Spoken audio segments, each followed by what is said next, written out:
Hello and welcome back to WD18, the Watford fan channel, and welcome to another post-match pint live here from the Mad Squirrel.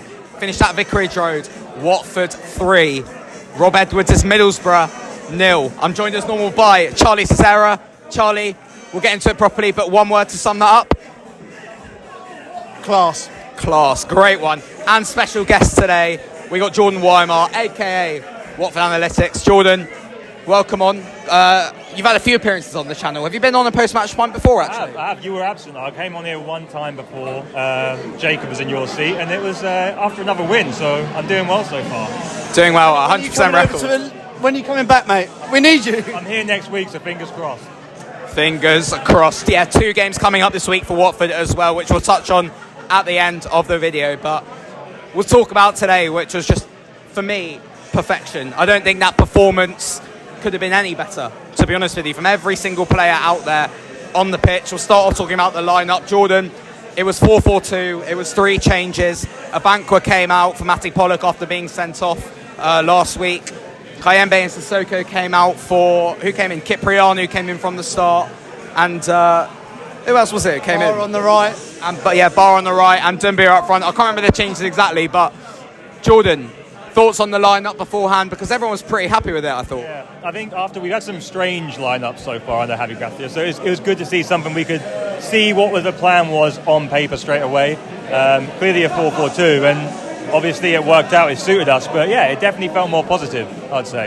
Yeah, 100%. It was positive. I thought it was attacking. It was brave from Javi, some could say, but a masterclass from him, wasn't it? It was a masterclass. I can't remember a better performance at Vicarage Road in a long time. I think the Luton game last year was exceptional, but you've got to remember this Boro team, if they won, they'd have gone level on points on Coventry, so they're kind of in a good position, and we absolutely dominated them from start to finish. I thought we were absolutely brilliant. The atmosphere was great as well.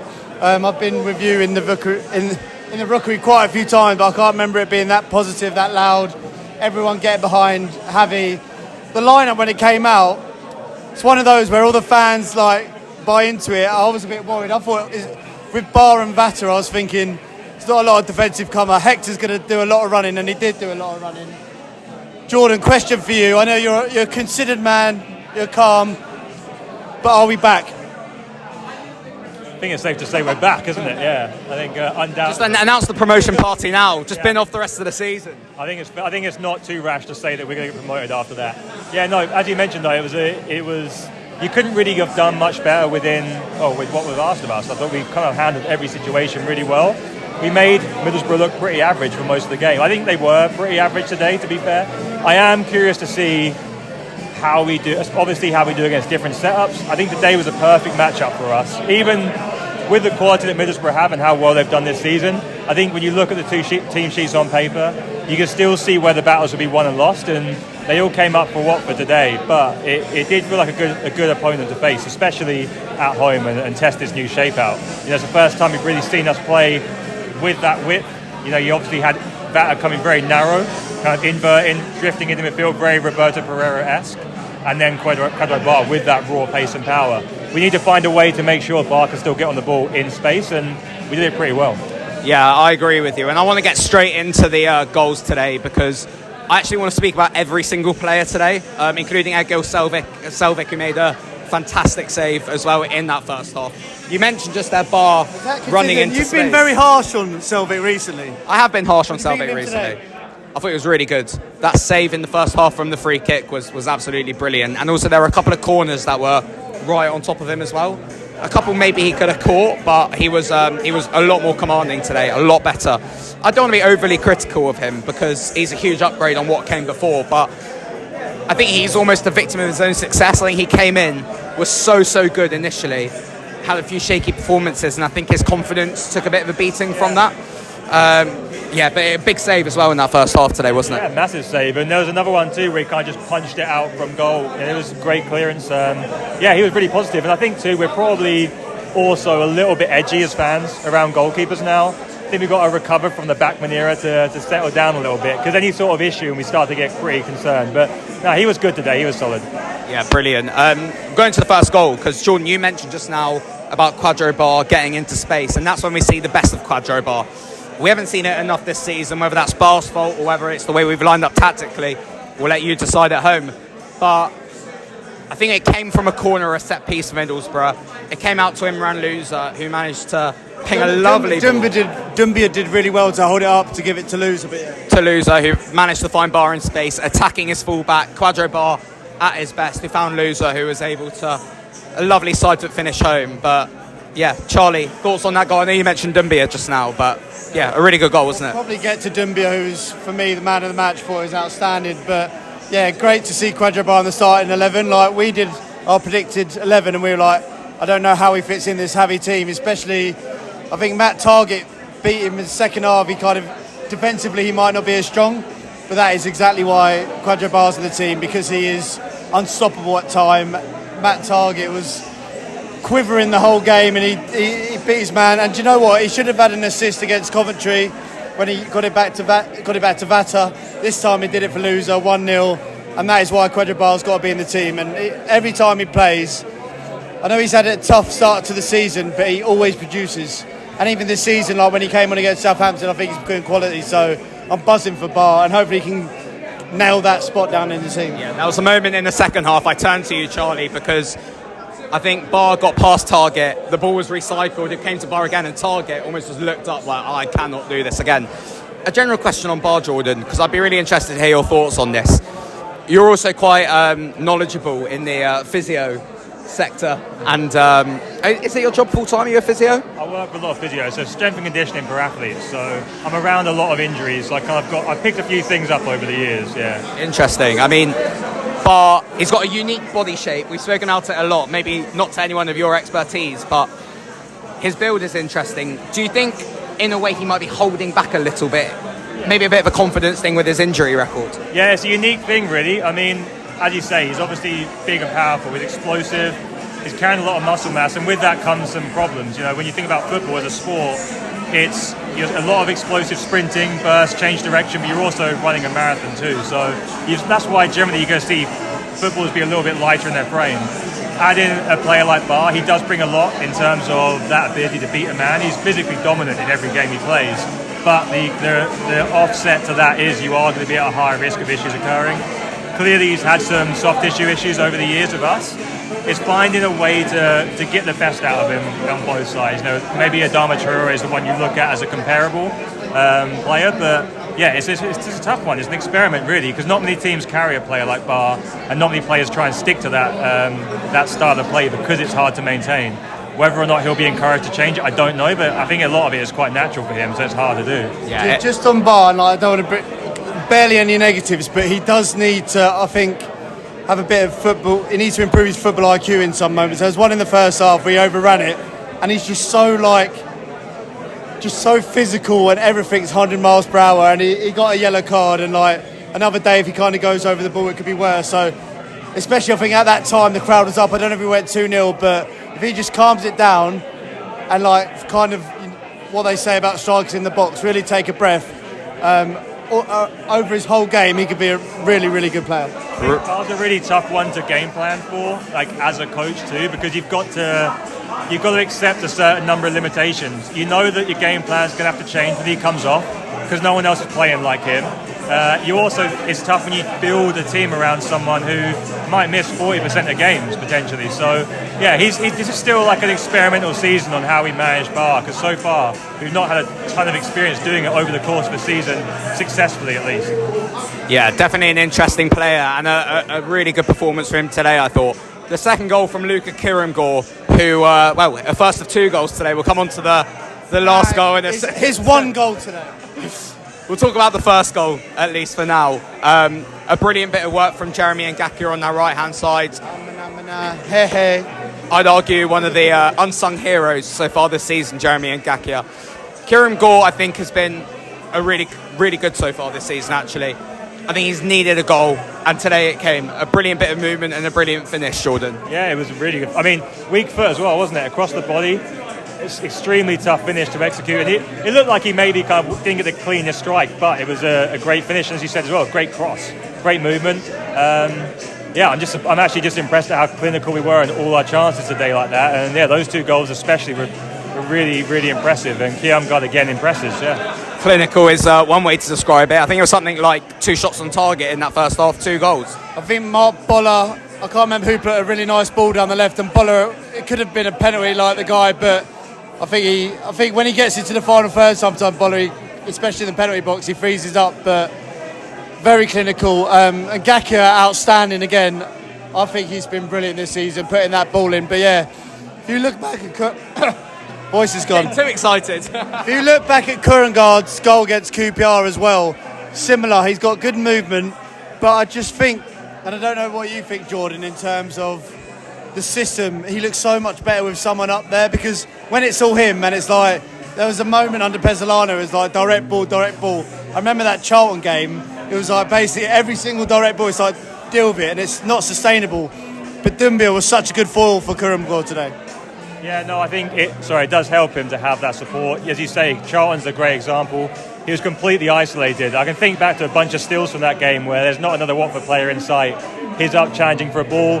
It's not ideal, but, again, today against the matchup we had, the ability to be direct and go from back to front so quickly. Obviously, you got quality with Loser. You can do that with some precision too.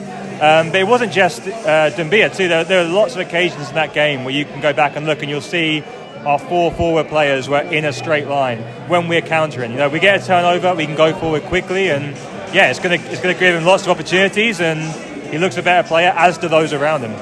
Yeah, before we go on to the final goal, a couple of things I wanted to say as well. 3 goals today, 3 goals for Hertfordshire Mind. Just while we're plugging stuff, we're obviously at the Mad Squirrel, good vibes. We've got a new, it's called Dark Tides, it's a portal, I'm heard. Thoughts? Sam, you've had it. What did you think? Is it a bit of you? It's a winter warm, a bit chocolatey. Yeah. Try some, Jordan? Warm. No pressure. Definitely You're warm. on film, so #ads. Oh, it's delicious. Yeah, it's lovely. Sam said the same thing, didn't you? Yeah, absolutely lovely. Warming for the winter, I would say. 3 goals today for Hertfordshire Mind as well. Join our initiative, £1 for every goal that Watford scored this season. We just did our donations for September and October. 9 goals scored, we rounded it up to £10 in honour of Imran Loser, who again today I thought had a good game. Before we go on to that final goal though, I am trying to tick off talking about all the players there at least once. A word for Matty Pollock and Kevin Caben today. At times a little shaky, I thought. Matty, I think, is really good at defending, worries me slightly on the ball. I think Caben sometimes can be dragged a little bit too easily out of position, but first clean sheet of the season today, and on the whole, a positive performance from both. Yeah, I thought they were both really good. I've been fairly critical of Pollock. I think a lot of people have, and not just of him himself, but also the use of him on the left-hand side. Today we did a much better job of getting him in space, I thought. We were able to control the ball and give him a bit more freedom there. Defensively, though, he was needed. He was solid, I thought. He was actually pretty competent throughout. Not really any mistakes in there. There's maybe one in the first half. We was caught a little bit out and the ball went over the top. But, yeah, no, he was good in Caben. Probably a bit of a rough patch for him the last 3 games. Yeah. Today was better, for sure. He was much better. And the ability it gives you drifting up from the back with the ball is also very useful. It's effective. And on the yellow card as well for most of the second half. Yeah, he managed that well. It was not a necessary yellow card, but he managed it well. There's good players behind them, and I've talked about it a lot on our podcast that our centre-back group is very strong. We've got a lot of talent there, and Matty Pollock probably wouldn't be at the top end of that talent, you'd say, again, on paper.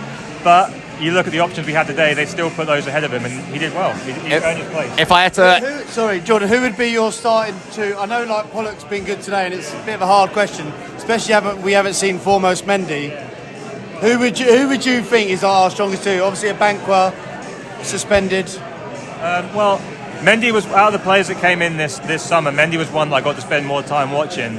I do feel pretty confident he's a good player. I would like to see him in there. I think his ability in possession is again another draw to bring in a player like that into the side. He's flexible in terms of position he can play. We still play right wing back, didn't we? Questionably, potentially on the day, but he's got talent on the ball. He's tall, he's lengthy, he's able to get in good positions and defend well. I think you need players like that, and Mendy is one that I do think once he gets in the team, much like Alain, is the one that we're going to think should stay in there. It's tough though. He wasn't even in the squad today. Obviously, Alain I think is mustard. I think he's brilliant. Yeah, Max Alain not being involved is a big blow. Again, we talk about the shape we had today and how impressive we were. A big part of that, the thing you've got to avoid is, can you get out of the back? Like, can you get out of the back line? Can you get the ball from loser and get forward? If you've got centre-backs that can play, that gives you a lot more options. Otherwise, you have 2 Pollocks, you might struggle a little bit more. We don't want to look at the passing ability as the main benefit of your centre-back, but it's a big factor in this system. You've got to be efficient on the ball. So far, Pollock's done enough, but if anything's going to change that, it's going to be someone like Alain or potentially Mendy coming in. Yeah, definitely. So a clean sheet for Watford, and to seal it. First clean sheet since 2020. Feels like decades. But since Hull at home, I think in April, I want to say it was. Great knowledge from you. To put the cherry on the top was a... Hang on, quickly, come in shot. We got a Boro boy over here. Come in. Come in. All right, we got a Boro fan over here. What did you think about today's game? We were outclassed and outfought. Did you expect that when you were coming into the game? Like, if you won, you had gone joined top with Cov. Is that right? That is right. Yeah. No, I knew Watford were a good side, strong start 11 on a bit of a bounce at the moment. But I didn't think we'd perform as badly as we did today. Interesting. What are your thoughts on Rob Edwards? I love Rob Edwards. I think he's the man for us. But I do think he got his team selection wrong today. I think we were too narrow. I think playing Hackney, Morris and Brown was too narrow down the centre of the pitch, and we lacked width. And I think Watford attacked that in the first half. Good man. For the insight, thank you, mate. Thank you. Enjoy the 3 points, lads. At the Cheers. That's what we bring. Exactly. Perspective, insight. Exactly. That was a nice guy. Bad news though. I've heard Pop World's shut down. Pop World is going as well, and Slug and Lettuce as well. Slug and Lettuce could do one. You're in the Mad Squirrel anyway. Exactly. Sam, who was your man of the match today? Have we talked I haven't even done the third goal yet. The third goal. Hurry up! I've got a party to go to. Dumbia's goal, Luka Kiramgor's goal, an absolute rocket from Mamadou Dumbia. Went absolutely mental when he scored, running over to, I think it was Garrido in the dugout. A little gem. He's hanging on. He's still in there, isn't he? He loves the Garrido celebration. We saw it against Burnley last season as well.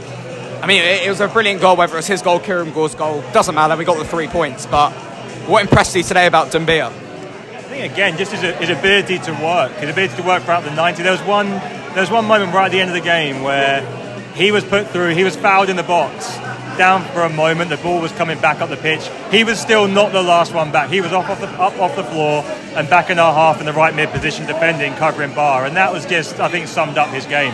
He's obviously got some quality on that left foot as well when he's drifting inside. He's still maybe a little bit loose at times offensively, but his work rate's going to be a difference maker for us, especially if you've got 2 strikers. Definitely. Yeah, brilliant today, Dumbia, wasn't he? Mama, love him. I think his link up and his hold up is really underrated. And like we would talk about who's going to get taken off in the sub, and I just think Dumbia still had that energy, and Kiramgor's kind of a bigger lad, but I think Dumbia's so nimble. I think his superpower, surprisingly, is like getting to the ball before defenders. He must have the biggest big toe going, the longest big toe going.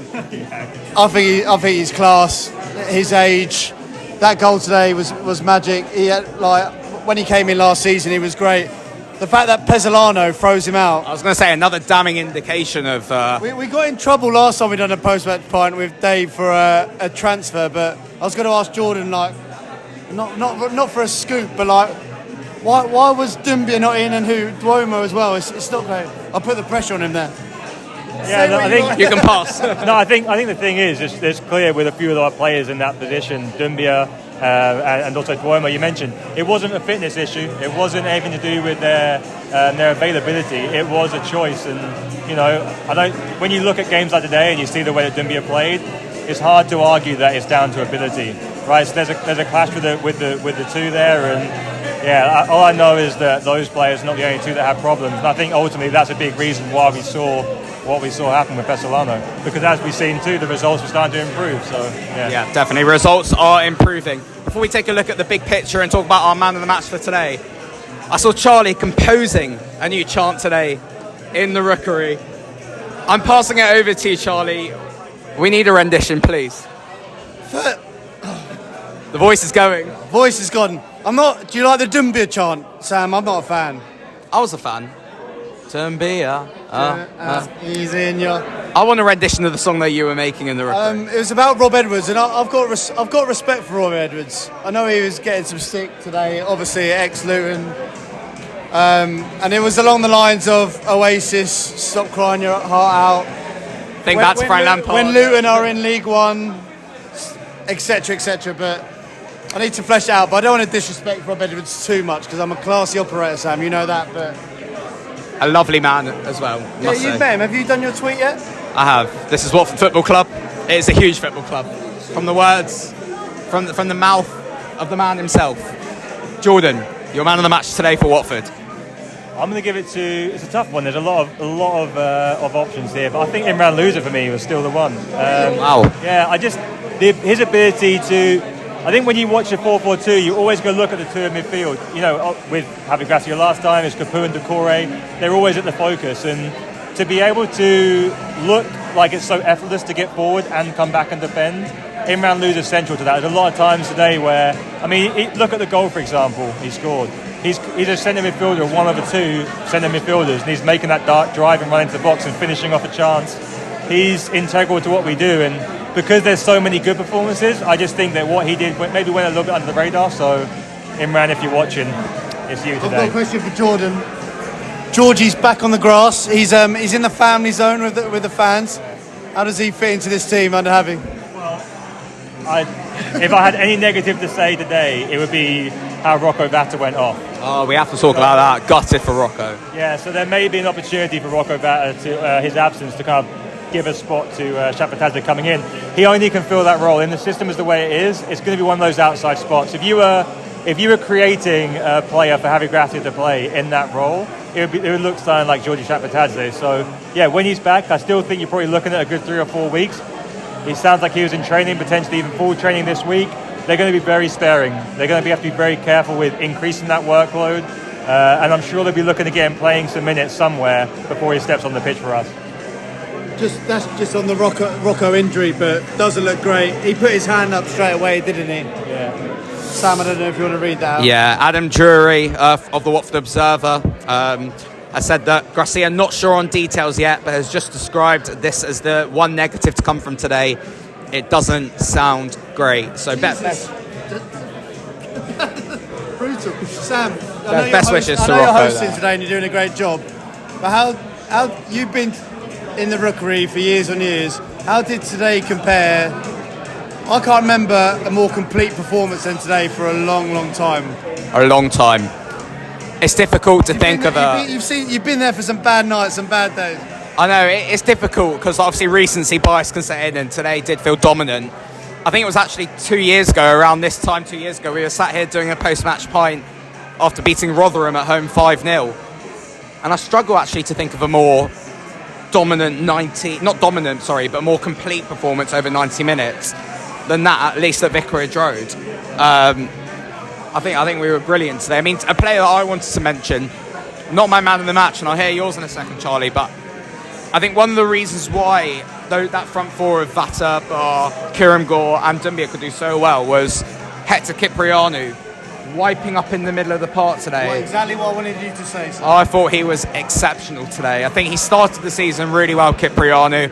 I think there were 3 or 4, I don't want to say dodgy performances, it's a bit harsh, but I think, again, he set that level really high at the start of the season, and potentially, you know, if he was at an 8 and a 9 at the start of the season, he'd gone down to maybe a 6 or a 7 at times. I thought he was maybe a 10 out of 10 today, Kyprianou. I think a big thing that we've done really well today, and it's like one of the old school things in football, but just winning your duels, your second balls, and we were just up for it today. All the players were up for it. We're running out of time in the battery, so how do you want to sign it off, Sam? Well, quickly, we'll get score predictions for Tuesday night before the battery runs out, Jordan. I don't want to think about Tuesday. Ipswich away, quick prediction. I think it's another good matchup. I'm going 2-1 Watford. 2-1 Watford. Charlie? 3-3. 3-3, the classic away day one. I'll go with 2-1 Watford. A fantastic win today. We want to get this done before the battery runs out on the camera. Yeah, a huge win today. Make sure to head down to the Mad Squirrel when Watford are next at home on Friday against Bristol City. Thank you everyone for watching, and we'll see you all soon. Up the Hornets. Yawns!